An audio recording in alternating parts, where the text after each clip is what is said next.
ओम गणेशाय नमः। ओम नमः शिवाय। मैं निखिल ज्योतिष आचार्य आप सभी का मेरे चैनल पर पुनः स्वागत करता हूं। आशा करता हूं कि आप सभी स्वस्थ होंगे। महादेव की कृपा आप सभी पर सदैव बनी रहे। ये वीडियो कर्क यानी कि कैंसर के लिए अत्यंत विशेष है, क्योंकि ये वीडियो है सूर्य और बुध महाराज के राशि परिवर्तन के बारे में। सूर्य और बुध 11 और 12 तारीख को राशि बदल रहे हैं। जहां 11 तारीख को बुध आपके अष्टम भाव में आकर बैठ जाएंगे, वहीं 12 तारीख को सूर्य आपके अष्टम भाव में आकर बैठ जाएंगे। बुध यहाँ पर 28 फरवरी तक रहेंगे और सूर्य यहाँ पर करीबन 1 महीने तक रहेंगे। अब इन दोनों का राशि परिवर्तन आसपास ही हो रहा है। बुध आदित्य योग बन रहा है। वैसे भी सूर्य बुध आसपास ही रहते हैं, क्योंकि उनकी गति ही इस प्रकार की है और बाकी भी कुछ चीज़ें हैं जिसके कारण वो एक दूसरे से ज़्यादा दूर नहीं जाते। अगर आप किसी की कुंडली भी कभी देखें तो या तो अधिकतम केसेस में सूर्य बुध के साथ होंगे, या बुध एक ग्रह एक भाव पीछे या एक भाव आगे होंगे। इसी प्रकार से देखा जाता है यूजुअली। यहाँ पे जो सूर्य बुध का गोचर हो रहा है वो इन दोनों का योग तो दिखा ही रहा है, इसके साथ ही उनकी युति शनिदेव के साथ भी होगी। और 3 ग्रहों का ये योग एक प्रकार से जीवन में बड़े बदलाव लाएगा।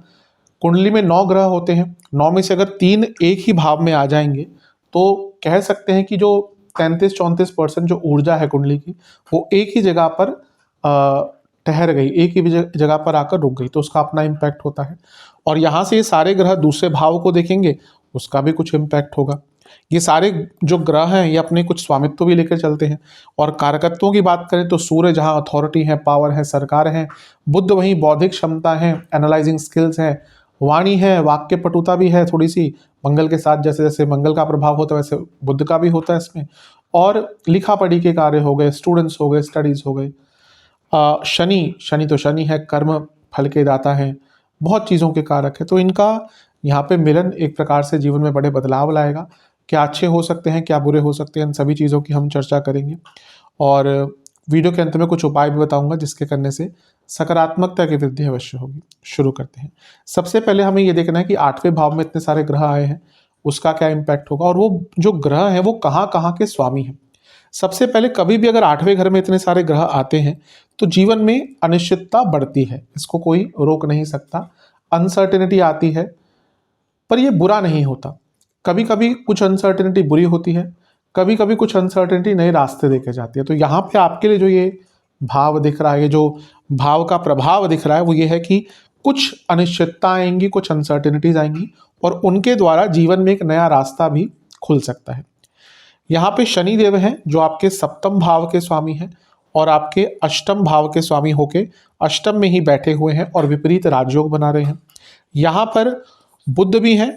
बुध क्या है? बुध आपके 12वें घर के स्वामी हैं और बुध आपके 30वें घर के स्वामी हैं। 12वें घर के स्वामी होने के नाते वो भी विपरीत राजयोग बना रहे हैं। और सूर्य क्या है? सूर्य आपके धन स्थान के स्वामी हैं और धन स्थान के स्वामी अष्टम में आ गए। तो इतने सारे भावों का भी यहाँ पर प्रभाव आपके अष्टम स्थान पर दिख रहा है। तो शुरू करते हैं कि इनका क्या क्या इम्पैक्ट हो सकता है। सबसे पहले 12वें घर के स्वामी बुध यहाँ पर बैठे हैं। 12वां भाव अंत दिखाता है, चेंज दिखाता है। और ये भाव 10वें से अष्टम है, 10वें से 11वां है और लग्न से अष्टम है।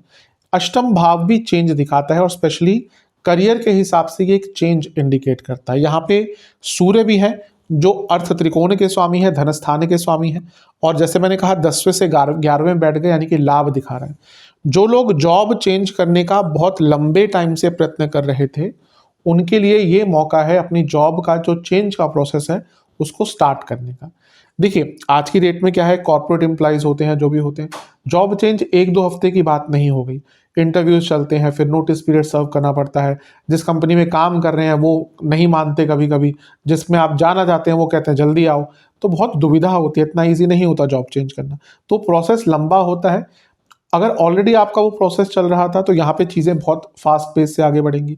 और अगर आप जॉब चेंज करने का प्रयत्न कर रहे थे तो यहाँ पे आपका जो प्रोसेस है वो बहुत तेज़ गति से अब आगे बढ़ना स्टार्ट हो जाएगा, अगर सब कुछ रुका हुआ था तो जॉब चेंज के लिए बहुत अच्छा एक योग है।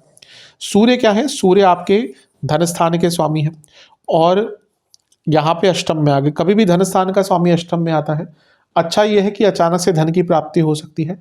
बुरा यह है कि कभी कभी व्यक्ति गलत जगहों पे पैसा भी लगा सकता है। पर यहाँ पर क्योंकि यहाँ पर दो विपरीत राजयोग बनाते हुए ग्रह बैठे हैं, यानी कि बुध जो 12वें घर के स्वामी हैं अष्टम में बैठे हैं विपरीत राजयोग, और शनि जो खुद 8वें घर के स्वामी हैं विपरीत राजयोग। ये सीधा इंडिकेट कर रहा है कि आपका कोई पैसा फंसा हुआ था वो वापस आ सकता है और अचानक से धन की वृद्धि भी हो सकती है। अष्टम भाव गुप्त धन है, 12वां घर गुप्त धन है, दोनों के स्वामी यहाँ पर हैं और धन स्थान के स्वामी आ गए। जिनका कोई गुप्त धन का स्रोत है उनके लिए तो यहाँ पे व्यारे न्यारे हैं, उनका पैसा बहुत तेज गति से बढ़ेगा। और इसके साथ ही अष्टम भाव एंसेस्ट्रल प्रॉपर्टी का है, अष्टमेश शनि यहाँ पे है। एंसेस्ट्रल प्रॉपर्टी के लिए शनि और केतु बहुत इंपॉर्टेंट होते हैं, तो यहाँ पे शनि है और यहाँ पे सूर्य भी आ गए जो धन स्थान के स्वामी है, कुटुंब भाव के स्वामी है।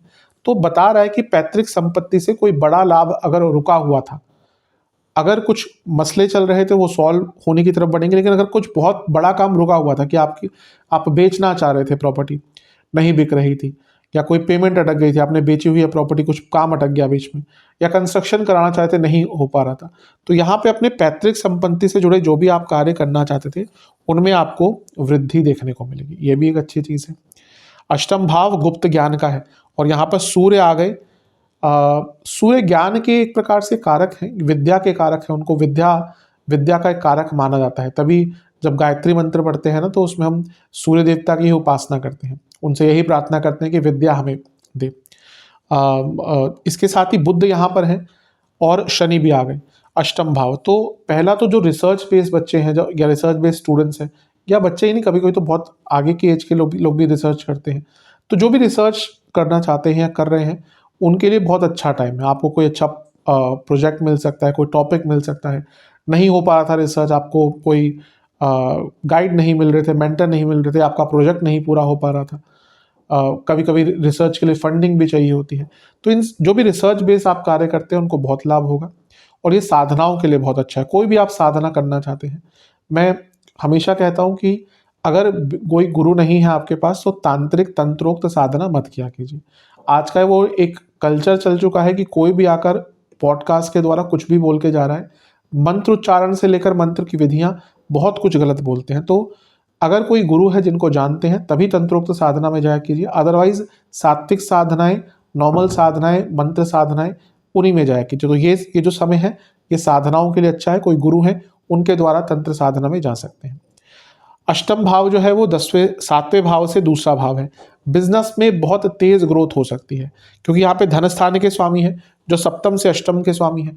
अचानक से धन की प्राप्ति, सप्तम से दूसरे के स्वामी शनि ऑलरेडी बैठे हैं, तो एक प्रकार से यहाँ पर बहुत आपका बिजनेस में धन बढ़ सकता है। और क्योंकि बुध भी है और सूर्य भी है, कुछ अगर सरकारी कार्य टक रहे थे, लिखा पढ़ी के कार्य टक रहे थे, उनको भी पूरा कराने के लिए मैं भी थोड़ा सा जान पहचान निकाल कर उनको पूरा कराने के लिए भी यहाँ पे बहुत अच्छा समय का आपका एक दिख रहा है।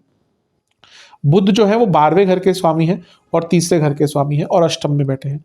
अगर आप विदेश जाने की यात्रा, विदेश की यात्रा करने का प्रयास कर रहे थे, बहुत टाइम से नहीं हो पा रही थी, तो यहाँ पर विदेश की यात्रा का योग आपका बहुत आराम से बन जाता है।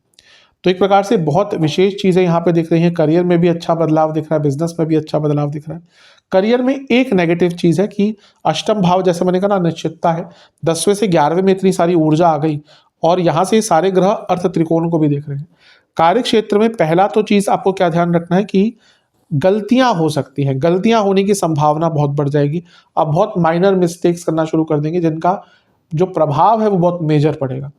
और यहाँ से क्योंकि दूसरे घर को देख रहे हैं, ये भी अर्थ त्रिकोण है, तो अपनी वाणी पर बहुत कंट्रोल कीजिएगा कार्य क्षेत्र में, क्योंकि आप कुछ ऐसा बोल देंगे, कर देंगे जिसका प्रभाव आपके व्यक्तित्व पर, गुडविल पर पड़ सकता है। तो बहुत ध्यान देने की आवश्यकता है। अभी हमने दृष्टि की बात करी तो यहाँ से दृष्टि पर ही एक नजर डाल लेते हैं। तीनों ग्रह मिलकर धनस्थान को देखेंगे, ये धन आगमन दिखाता है। घर में भी पैसा आएगा, आपके पास भी पैसा आएगा, धन की वृद्धि यहाँ पर विशेष है। लेकिन अभी जो मैंने वाणी की बात करी, पर्सनल लाइफ में भी कहूँगा वाणी पर बहुत कंट्रोल कीजिएगा। कर्क वालों की प्रॉब्लम क्या होती है, वो गलत तरीके से चीज़ों को एक्सप्रेस करते हैं, बोलना कुछ चाहते हैं, मन में कुछ होता है, उनकी बॉडी लैंग्वेज कुछ और दर्शा देती है। तो यहाँ पे अपनी वाणी पर आपको बहुत नियंत्रण रखने की आवश्यकता है। स्टूडेंट्स के लिए ओवरऑल अच्छा है। पंचम से चौथे में इतने सारे ग्रह हैं, हाँ थोड़ा सा मानसिक रूप से कभी कभी एक असहज भाव आ सकता है, लेकिन स्टूडेंट्स के लिए ठीक ही है। लव लाइफ में इमोशनल बहुत अप्स एंड डाउन आएंगे, क्योंकि पंचम से चौथे में इतने सारे ग्रह हैं, तो जो रिलेशनशिप में है ना, उनके लिए इमोशनली ये जो महीना एक रहने वाला है, ये बहुत उतार चढ़ाव भरा रहेगा।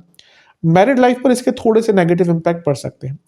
मैं हमेशा कहता हूँ अष्टम भाव जो है ना, वो मैरिड लाइफ के लिए बहुत इंपॉर्टेंट भाव है। अधिकतम लोग मैरिड लाइफ में सीधा सप्तम को देख के बोल देते हैं प्रॉब्लम आ रही, नहीं, ज्यादा जो प्रॉपर्टी के सप्तम में अगर मंगल है, लड़ाई झगड़े होंगे। सप्तम में केतु है, फिजिकल इंटीमेसी की प्रॉब्लम होती है। लेकिन क्या सेपरेशन करा सकता है सप्तम भाव? मोस्टली नहीं।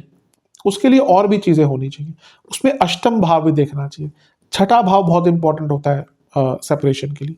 अब क्योंकि मांगल्य स्थान में शनि है, सूर्य है, बुध है, बुध कराते हैं गड़बड़ ज्यादा। अगर डाइवोर्सेस की और सेपरेशन की बात करें तो बुध बहुत खतरनाक ग्रह है, क्योंकि वो अदालत ले आते हैं। लड़ाई झगड़े तो होते हैं, किस पति पत्नी में नहीं होते, लेकिन जब अदालत आ गई, एडवोकेट्स का एक प्रभाव दिख गया, यानी कि फिर सेपरेशन है। तो अगर मैरिड लाइफ में प्रॉब्लम्स चल रही हैं, बहुत केयरफुल रहिएगा। यहाँ पर बहुत आराम से बातचीत कीजिएगा, क्योंकि ये ऐसा समय है 1-1.5 महीने का, 1 महीने का ही है बल्कि, जिसमें ना आप बोलेंगे कुछ और लोग आपके पार्टनर कुछ और समझेंगे। बहुत अनिश्चितता आएगी, बहुत जो एक्सपेक्टेशन है वो में भी पूरी नहीं हो पाएंगी, और इसके कारण कहीं ना कहीं वैवाहिक जीवन में प्रॉब्लम्स आ सकती है। तो वैवाहिक जीवन पर खास ध्यान देना है। जो सबसे ज्यादा ध्यान देना है आपको, सबसे ज्यादा पहले नंबर पर कह सकते हैं कि वैवाहिक जीवन, या दूसरे नंबर पर कह सकते हैं वैवाहिक जीवन, पहले नंबर पर जो आपको ध्यान देना है वो है सेहत। अष्टम में जब भी इतने सारे ग्रह आते हैं, सेहत के लिए कभी भी अच्छा इंडिकेशन नहीं होता। पुरानी बीमारियां तंग करेंगी, नई बीमारियां आ सकती हैं, और रोग कई प्रकार के यहाँ पे आपको तंग कर सकते हैं। तो अपने हेल्थ को लेकर बहुत केयरफुल रहेगा। इंटरनल ऑर्गन्स की प्रॉब्लम, महिलाओं में यूट्रस की प्रॉब्लम, पुरुषों में प्रोस्टेट की प्रॉब्लम, प्राइवेट पार्ट से जुड़ी प्रॉब्लम्स, इन्फेक्शंस, यूटीआई, जो बहुत ज़्यादा सेक्सुअली एक्टिव लोग हैं, कई लोगों से मल्टीपल पार्टनर से उनके संबंध रहते हैं, तो यहाँ पर कई प्रकार के यौन संक्रमण उनको तंग कर सकते हैं। आंखों दांतों की प्रॉब्लम तंग कर सकती है। फूड इन्फेक्शन बहुत तंग करेंगे, बार बार बीमार पड़ना, बार बार इन्फेक्शन होना, बॉडी में कफ बहुत बढ़ जाना, तो ये सारी चीज़ें बहुत तंग करेंगी। तो यहाँ पे अगले 1 महीने के लिए सेहत को लेकर बहुत ध्यान दीजिएगा, केयरफुल रहिएगा, मॉरली करेक्ट रहिएगा। मैरिड लाइफ में एक और बात बताना भूल गया, मैरिड लाइफ में भी थोड़ा सा ध्यान भटकने के योग है, थर्ड पार्टी सिचुएशन बनने के योग है। तो अधिकतम चीज़ों पर इनका अच्छा प्रभाव है, पर मैरिड लाइफ और सेहत यहाँ पे थोड़ा सा नेगेटिव इम्पैक्ट इसका आ सकता है। तो इन सब चीज़ों पर ध्यान दीजिएगा। कुछ उपाय की अगर बात करें तो सबसे पहले सूर्य चालीसा का 3 बार पाठ करके सूर्य देवता को जल अर्पण करें, जिसमें कुछ गंगा जल की बूंदें हों। दूसरा है आपको शनि मंदिर में सरसों के तेल का दान और तिल के तेल का दान करना है, कितना भी कर सकते हैं, ये आपके ऊपर है। और तीसरा है कि किसी भी गौशाला में चारे की व्यवस्था करनी है। ये उपाय कर लेंगे तो अवश्य जो समय है आपका अच्छा जाएगा। आशा करता हूँ कि वीडियो काम आएगी। चैनल पर नए हैं, सब्सक्राइब कीजिए, वीडियो को लाइक कीजिए। मिलता हूँ आप सभी से अगले वीडियो में, तब तक के लिए ओम नमः शिवाय।